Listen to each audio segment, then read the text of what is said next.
Hello and welcome to the Space Above Us. Episode 85, Space Shuttle Flight 18, STS-51G. The Spartan, the Prince, and the Star War. Last time, we talked about the first operational flight of Space Lab, STS-51B. We went spelunking in the space shuttle, took a deep dive into the biography of longtime astronaut, first-time flyer Don Lind, and performed a whole bunch of science experiments. Space Lab missions both returned a wealth of data on their own and also provided invaluable experience that NASA would be able to put to use when research began on the International Space Station a few years down the road. Before we get into today's mission, we have every listener's favorite part of the show, the part where I introduce a new class of astronauts and you try your best to remember their names as I rattle them off rapid fire. On June 4th, 1985, astronaut Group 11 was introduced to the world. So it's time for me to introduce them to you. For the pilots, we have Michael Baker, Bob Cabana, Brian Duffy, Tom Henricks, and Stephen Thorne. For mission specialists, we have Jay Apt, Sam Gamar, Linda Godwin, Rick Hybe, Tammy Jernigan, Carl Mead, and Pierre Thuot. Everyone in this group would fly at least 3 times, except for Stephen Thorne, who was killed in May of 1986 when a stunt plane he was riding in crashed. Mission specialist Linda Godwin wins this class's Going the Distance award, with her final flight being STS-108 in December of 2001. Welcome to the podcast, astronauts.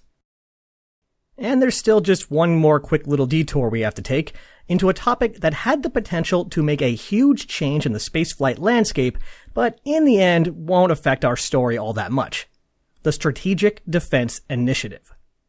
Now, I'm sure that exhilarating title has you on the edge of your seat for more details, but the Strategic Defense Initiative, or SDI for short, is cooler than the name implies. You might know it better by the derisive nickname attached to it by Senator Ted Kennedy, Star Wars. At this point in history, the Cold War between the United States and Soviet Union is still going. It's the same geopolitical conflict that spawned the space race of the 1960s in the first place.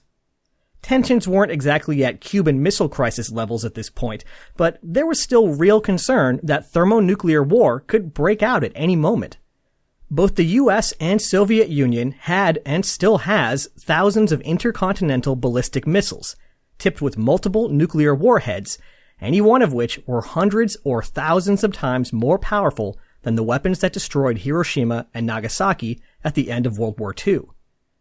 These missiles were basically just suborbital rockets with mean payloads. They would launch, get above the atmosphere, ensure that the warheads were on a trajectory that would carry them to whatever city they were targeting, and their job was done. The warheads would then coast through space, re-enter the atmosphere, and detonate over their targets. So far, the reason this hadn't happened, or at least a big reason, was a concept known as mutually assured destruction. Neither country could launch their missiles because, in addition to it being a really jerk move to kill millions of civilians, if they launched, the other country's satellites would see the launch. At that point, the targeted country immediately has to launch their own nuclear response or lose the ability to do so, since their launch sites will certainly be targeted. So by launching a nuclear attack, all a country really does is guarantee its own immediate destruction. Well, its own destruction in 20 to 40 minutes. The concept of mutually assured destruction prevented an all-out nuclear holocaust, but it still wasn't the most comforting arrangement. President Reagan was not a fan of the idea that the US military would be able to track incoming warheads with no difficulty, but would be helpless to do anything about them. But, that's just the way it is. Intercepting a nuclear warhead in flight was basically impossible. Or was it? Welcome to the Strategic Defense Initiative. Announced on March 23, 1983, the SDI was an effort to develop the capability of shooting down incoming nuclear weapons. There isn't much time between when a nuke launches and when it impacts, especially if it's launched by a submarine just off the coast of the US, so whatever the SDI came up with would have to be fast, ready to operate at a moment's notice. There are a bunch of different ways to do this, but the one we'll be talking about today is lasers. Lasers, which by the way is an acronym, light amplification by stimulated emission of radiation, are a special type of light where all of the photons are the same frequency and move in the same direction. That's why you can use a laser to annoy cats or precisely point at things in slideshows, but a flashlight wouldn't work so great. If you can make a big enough laser with enough power and the right frequency, you can deliver a lot of energy at a distance. You can use this energy to pop balloons on YouTube, or more relevant to us, pop nuclear warheads in space. But to blow up an object in space with a laser, first you need to be able to track an object in space with a laser. Which finally brings us back to today's flight.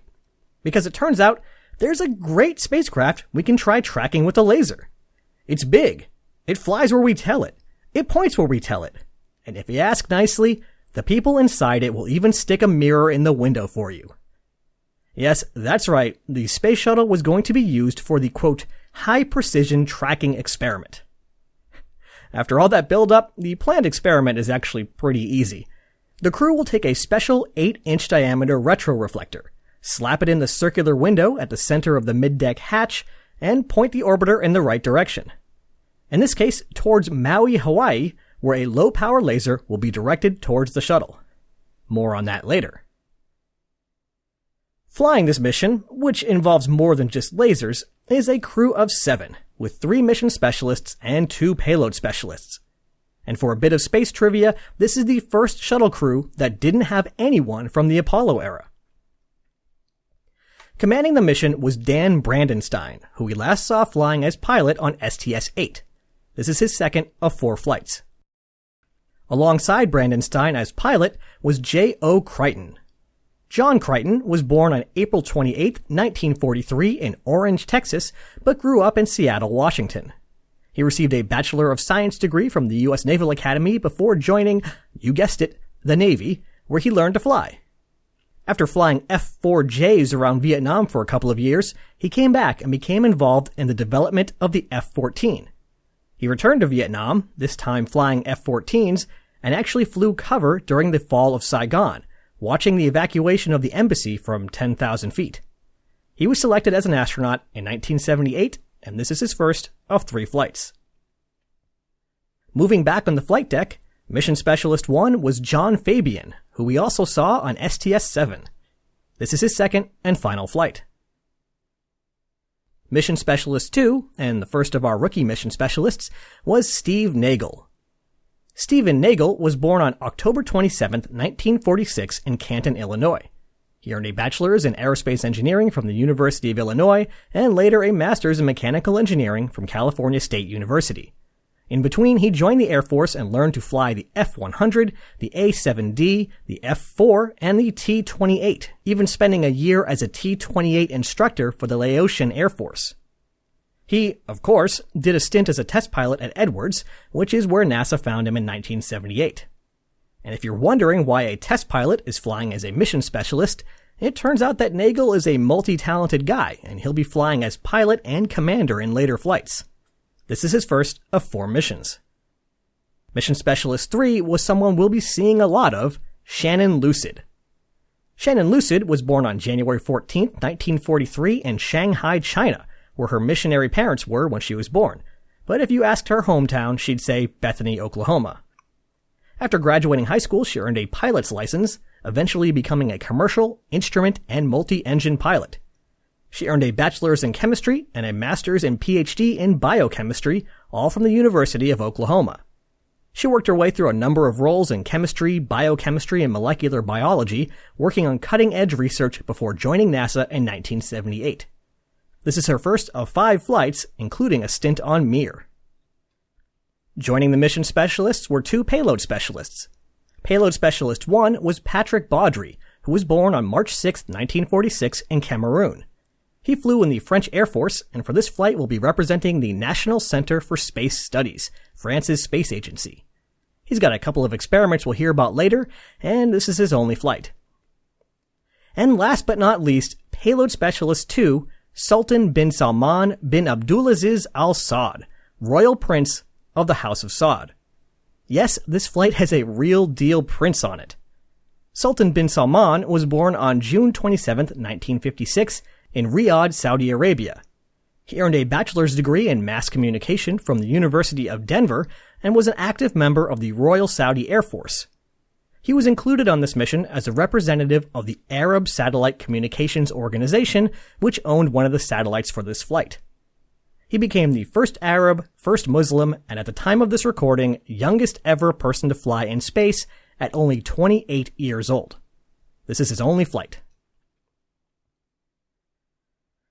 Alright, that was a lot of information up front, so let's get this mission started. On June 17, 1985, at 7:33 a.m., with no scrubs or delays, Space Shuttle Discovery lifted off from Launch Complex 39A. Ascent was uneventful, but more O-ring damage in the SRBs was discovered later. This was a growing cause for concern, but since it kept happening and missions kept landing safely, it might start to seem like maybe this is just a normal thing that happens. And just to get all the bad news out of the way early, post-landing inspections found significantly more damage to the thermal protection system than usual. 315 debris hits were found, with 144 of them larger than 1 inch. Since the damage was glazed, it was apparent that this damage existed before re-entry, so it wasn't made by kicking up rocks when landing in the desert at Edwards. The problem was later traced back to a faulty batch of insulating foam for the external tank, which caused bubbles to form, which then expanded at altitude, which then popped pieces of foam off, which then struck the orbiter. 4 tanks were affected by this batch. This one, 2 that had already flown, and the one for STS-51F, which would undergo additional inspection. So on this one ascent, we have the seeds of both the Challenger and Columbia accidents. I mention these incidents not to bring everyone down, but to show that these problems didn't come out of nowhere. They were, along with any other number of hiccups and problems, part of the day-to-day work of flying an operational vehicle, and few at this time suspected what impact they would eventually make. Anyway, Discovery successfully completed its ascent, and the mission got underway. The first 3 days were basically carbon copies of each other. On Flight Day 1, the Morelos communication satellite was deployed and rode its PAM-D to geostationary orbit. On Flight Day 2, the Arabsat communication satellite was deployed and rode its PAM-D to geostationary orbit. And on Flight Day 3, the Telstar 303 communication satellite, say it with me now, was deployed and rode its PAM-D to geostationary orbit. The only real item to note here is that Arabsat telemetry caused concern that its solar array had deployed while still in the sun shield in the back of the payload bay. But when they cracked open the shield and took a peek inside with the robot arm, there was no problem. It was just instrumentation. Also, I laughed when I discovered this strange error in the press kit that said, quote, "About 80 seconds after deployment, when Arabsat is about 200 feet from Discovery, the PAM-D is jettisoned." Aren't you gonna need that thing? Alright, Commsats deployed. What else has been going on? Among other things were the 2 experiments being performed by French payload specialist Patrick Baudry. One, the French echocardiograph experiment, seems to just be a normal heart echo, but in space. Various members of the crew took turns having their hearts examined so doctors could learn more about how the cardiovascular system adapts to space. Neat. Baudry's other experiment was the French posture experiment. This used a number of biochemical electronic sensors, data tape recorders, and a camera to measure muscle electrical activity, head movement, and eye movement. I think the gist of this is that the experiment studied how people moved and coordinated their bodies. The benefit of doing this in space is that it removes a variable that's normally pretty difficult to remove: gravity. By seeing how the lack of gravity affects the body's coordination, researchers can better understand how other factors contribute to body coordination. Later on Flight Day 3, once Telstar 303 was gone, it was time for the high-precision tracking experiment. Laser time! The retroreflector was retrieved from its mid-deck locker and fitted into the window in the shuttle's hatch, and the coordinates of the laser facility were punched into the computer so that the orbiter could point in the right direction. When the time came, though, no laser was seen. Was the laser broken? Did it miss? Why didn't it work? Well, because the orbiter was pointed in the exact wrong direction. When they punched in the laser facility coordinates, they mixed up some units. I think they input miles instead of feet, but don't quote me on that. So the shuttle thought the facility was far above them. It dutifully aimed the hatch straight up, oblivious to the laser shining in vain on its starboard side. 2 days later, they tried it again, and on Orbit 64, the laser successfully departed Hawaii, bounced off Discovery's hatch window, and returned to the laser facility. The crew could easily see the 4-watt green laser, especially when the system of computer-controlled mirrors that compensated for atmospheric distortion was deactivated. Turning the system off allowed the slight differences in our soupy atmosphere to bend the laser, which made it swing around like crazy, appearing to flash. The test was a success, but the same can't be said for the Strategic Defense Initiative. I might be getting ahead of myself a little since we still have some other SDI-related stuff to fly on the shuttle, but the grand vision of laser-wielding satellites shooting down nuclear missiles never happened. After numerous technical challenges and mounting criticism, the effort sort of faded away, eventually morphing into today's Missile Defense Agency. In between the two laser tests, on Flight Day 4, the crew turned their attention to a fourth spacecraft in the payload bay. Unlike the usual slew of PAM-D-equipped Commsats, this was a scientific payload created by the Goddard Space Flight Center, the Shuttle-Pointed Autonomous Research Tool for Astronomy, or SPARTAN. SPARTAN was a pretty neat idea that sought to pair the convenience of the space shuttle's capabilities with the autonomy and stability of a free-flying satellite. For a visual, imagine just a big box, roughly 3 by 1 by 1 meters, wrapped in gold-colored mylar, with a few odd protuberances sticking out, including an RMS grapple fixture. Pretty typical for space hardware. Inside the 1,000 kilogram structure were 130 kilograms of specialized astronomy instruments. These instruments could be swapped out depending on the mission at hand, in this case focusing on X-ray astronomy. Spartan was designed to have the simplest possible interface with the orbiter, making integration, deployment, and berthing as painless as possible. With Lucid at the RMS controls, Spartan was deployed with no issues, and Discovery backed off to a maximum distance of around 190 kilometers, with a rendezvous planned for Flight Day 6. While it was on its own, Spartan would use a cold gas attitude control system to ensure that it pointed its instruments in the right direction, and rather than deal with the trouble of remote operation and a telemetry system, it simply recorded its data to local data tapes. So if they wanted their data back, they better get Spartan back.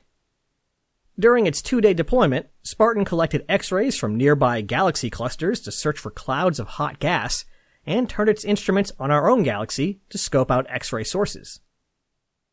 2 days later, after the successful laser test, Discovery returned to Spartan, executing a V-bar rendezvous approach. But when John Fabian went to capture the satellite, the crew noticed a problem. No one was sure why, but Spartan had rolled 90 degrees to the side, so the grapple fixture was not where it was supposed to be. Rather than improvise a movement of the orbiter, they improvised with the RMS instead. The pilot crew moved Discovery closer to Spartan, with the little spacecraft almost in the payload bay, allowing Fabian to reach the grapple fixture and capture it. With Spartan safely back in its berthing clamps, the first of 9 Spartan missions was complete. And with the Spartan mission complete, it was time to complete the overall STS-51G mission. The crew strapped back into their seats, and the OMS engines fired for a 151-second deorbit burn, dropping the shuttle's perigee into the Earth's atmosphere and beginning the re-entry process. Just over an hour later, Discovery touched down on runway 23 at Edwards Air Force Base, coming to a stop a mile and a half later. Mission duration, 7 days, 1 hour, 38 minutes, and 52 seconds.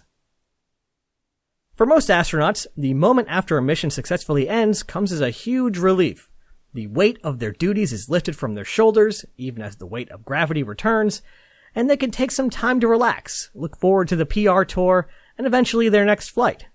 But for STS-51G pilot J.O. Crichton, he had other things on his mind, because he and his fiancée were getting married the very next day.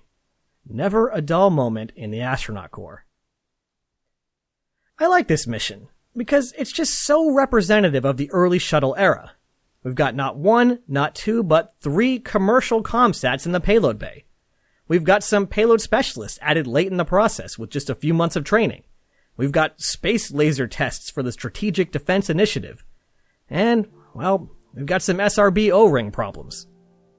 I'm not sure if STS-51G made any lasting contribution to the overall fabric of the shuttle story, but it's a great little look at what NASA human spaceflight was like in 1985.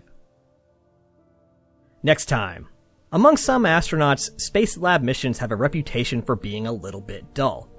But with Space Lab 2 on tap and Challenger back on the launch pad, STS-51F had a few tricks up its sleeve to make sure that the crew's blood got pumping. For the first and only time in the history of space shuttle launches, we'll turn a certain flight deck knob to the right and press to ATO. Ad Astra, catch you on the next pass.